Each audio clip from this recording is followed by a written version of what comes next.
Well, now it's time for an update on what is going on in the world of business. We're starting with a verdict in the trial of crypto billionaire Sam Bankman-Fried. Cammy Knight joins us now in studio with more on that. Yes, Sam Bankman-Fried has been found guilty for his role in the collapse of crypto exchange FTX. He's been convicted of 7 counts of fraud and conspiracy, and it only took the jury about 4.5 hours to make a decision.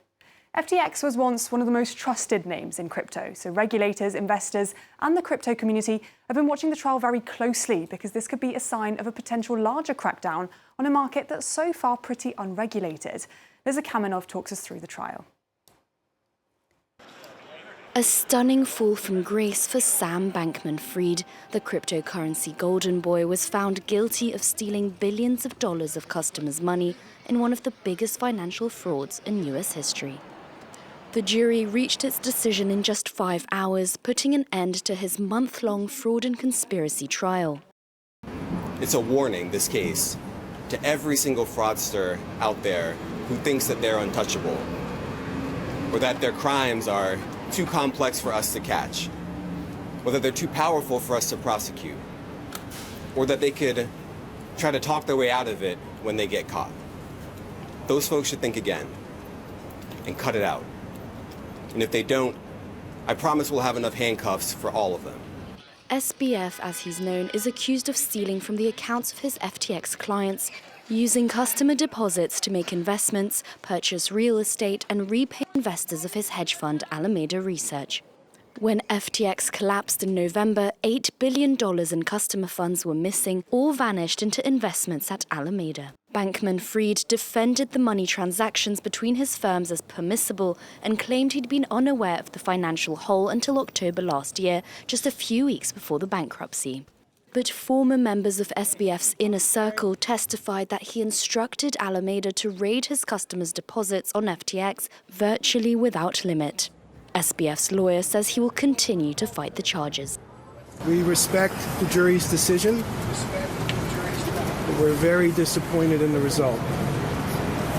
My client, Mr. Bankman-Fried, maintains his innocence, and we're going to continue to vigorously fight the charges against him. The 31-year-old, who is estimated to be worth several $1 billion at the height of his fame, now faces up to 110 years in prison. His sentence will be delivered in March. And moving on to Apple, that's suffering its most prolonged sales slump in more than a decade. The tech giant says revenues dipped 1% in the third quarter compared to the same period last year.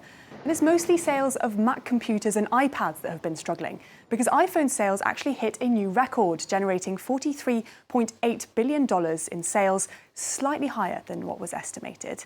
Investors have been particularly worried about demand in China, where Huawei and other local smartphone makers have been gaining ground. This Bloomberg graph here shows Apple's overall sales in Greater China dipped last year, declining 2.2% in the just-ended fiscal year. Chief Executive Tim Cook sought to reassure investors, though, telling Reuters that the company had set a quarterly record for the September quarter for iPhone sales in mainland China. And let's take a quick look at the markets. Asia-Pacific markets rose. As you can see, all indexes trading up on Friday.